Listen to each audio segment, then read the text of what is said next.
नमस्कार मित्रांनो, मी बनवायले आता इकडे माझ्या भाकरी झाल्यात आहे ह्या आणि आता मी बनवायला लागले बेसन.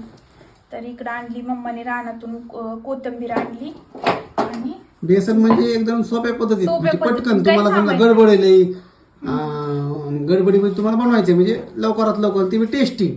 तर मग ते कसं बनवायचं त्याच्यासाठी सोपा आणि घरगुती उपाय तुम्हाला आम्ही दाखवतो. आणि हे आहेत लसणच्या पाकळ्या, म्हणजे लसणचे जे झाड असते का ते, याने तर खूप जास्त बेसन आणखी टेस्टी लागतं. त्याचा लसूण इकडे नकलून बी घेतलाय आणि इकडे आणखी हे लसणाचं हे पण चिरून घ्या. पात म्हणायचं त्याला, पात. कांद्याची कशी पात असती तशी ही लसणाची पात आहे आणि हिनं टेस्ट लय भारी. हे तुम्हाला जर शहराच्या ठिकाणी नाही भेटायचे, आमच्या रानात इथं माळवं लावलंय तुम्ही त्याच्यामुळे लसणाचा उपयोग करा. लसणाची पात आहे ही आपली कोथिंबीर चिरून घ्यायची. इकडं तवर तिकडं कढई मांडली गरम व्हायला. बाजरीच्या भाकरी बेसन शेतकरी माणसाचं हे फेवरेट जेवण आहे, फेवरेट. आणि मला पण खूप आवडतं. मी लहानपणीपासून हेच खाल्लेलं आहे, त्याच्यामुळे मला ते पिझ्झा बर्गर ह्या त्या गोष्टीपेक्षा हेच आवडतं. मला तर बेसन, दूध आणि बाजरीची भाकर माय फेवरेट. प्लेट घेऊ काय?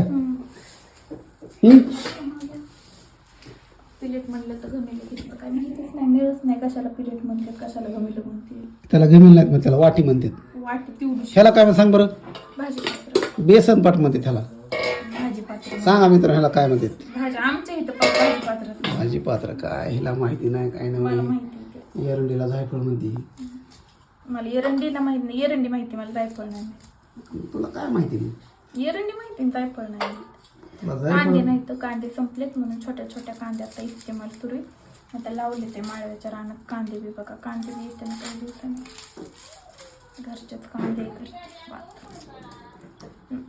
नाही तोपर्यंत याचाच इस्तेमाल करावा लागतो. आता छोटे छोटे म्हणजे हे एकदम गावरान पद्धतीचे, ह्यात काही टाकलेलं नाही आम्ही. खत बित असलं काही नाही. घरी खाण्यासाठी, घरी खाण्यापुरतं. विकण्यासाठी वगैरे नाही, घरच्या पुरतं. म्हणजे फ्रेश खायचं, एकदम फ्रेश. फ्रेश खायचं आणि फ्रेश राहायचं. आता आमचं घर झालं का आम्ही पण सगळं सगळा भाजीपाला लावला आम्ही टोटल जे लागतो. त्याच्यामुळे आम्ही आमच्या शेजारचा प्लॉट पण घेतलाय स्पेशली. हे असं बाजारामध्ये खूप माळवं येतं असं कसं पण,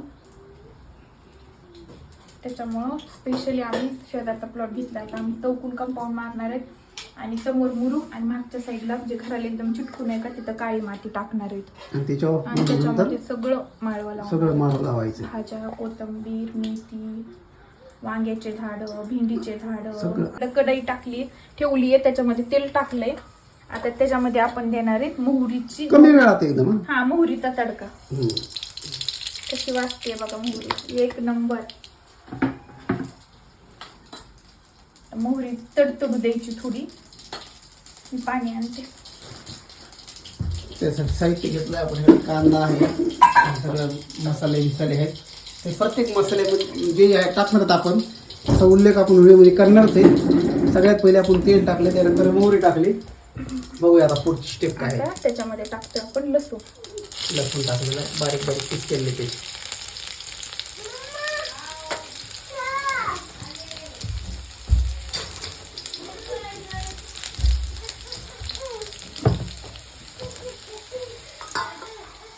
आणि लसणाची पात आपल्या घरच्या माळव्याच्या रानात किती टाकली. त्याला आणखी फ्लेवर चांगला येतो.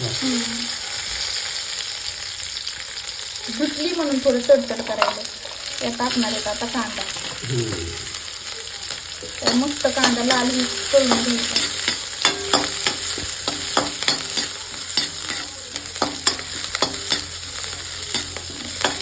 बेसन आणि बाजरीची भाकरी एक नंबर कॉम्बिनेशन आहे बघा. कुणाला कोणाला आवडतं. गावाकडच्या माणसांचं फेवरेट जेवण. मस्त याला थोडं तेल कमी खायची सवय लागली म्हणून तेल कमी टाकते.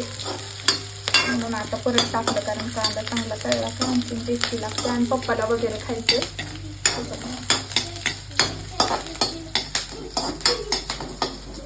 कोथिंबीर आपल्या माळव्याच्या रानातली.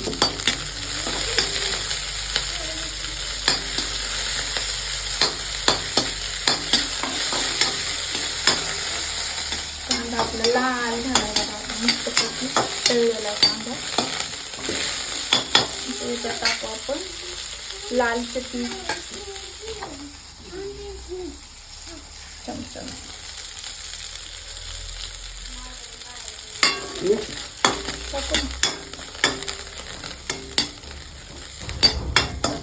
तळले टाकून याच्यामध्ये पाणी.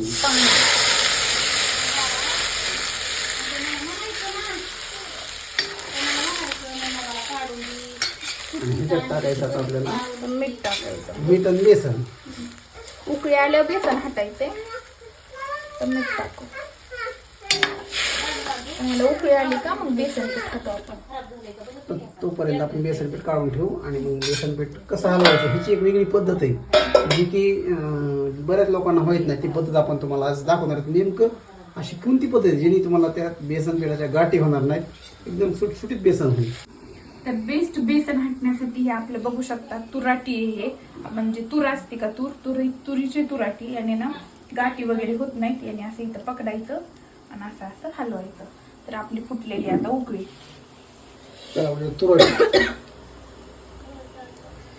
तुम्हाला मी दाखवते. उकळी चांगली फुटू द्यायची.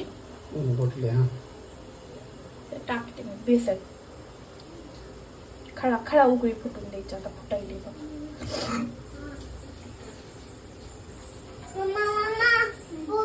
हो ठेवते तर मी आली. आता उकळी फुटली असं हटायचं. ह्याने काय होतं, ह्याने गाठी होत नाहीत.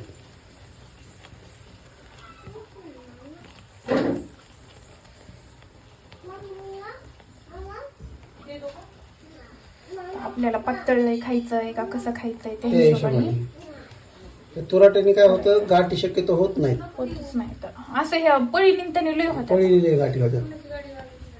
थोडं थोडं थोडं थोडं. आणि सगळ्यात सोपा उपाय आहे तुराट्याचा. सहज कुठेही उपलब्ध होती. सिटीमध्ये नाहीत होता उपलब्ध, खेड्यापाड्याने. जर कोणाला पाहिजे असल्या तुराट्या तर आम्ही पाठवून देऊ समजा आपल्या जवळच्या फॉलोअरसाठी.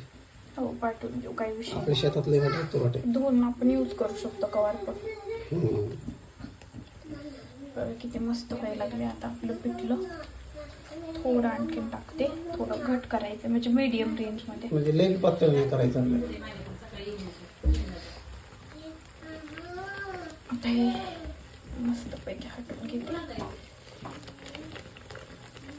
आपलं बेसन हिरवी झालेलं आहे. सिस्टमॅटिक.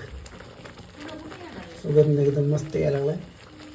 बाजरीचे भाकर, कांदा, बेसन पीठ, लोणचं. बेसन सॉरी लोणचं मस्त खायचं. नंबर मध्ये खायला. गाठीच नाही का?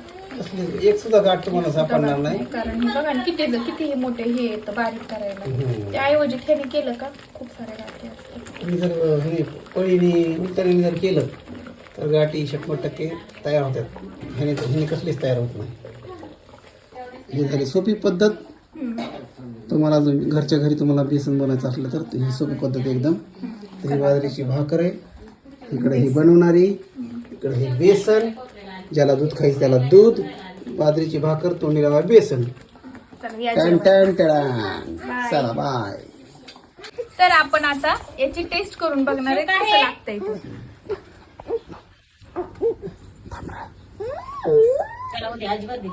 एक नंबर झालेलं आहे बेसन.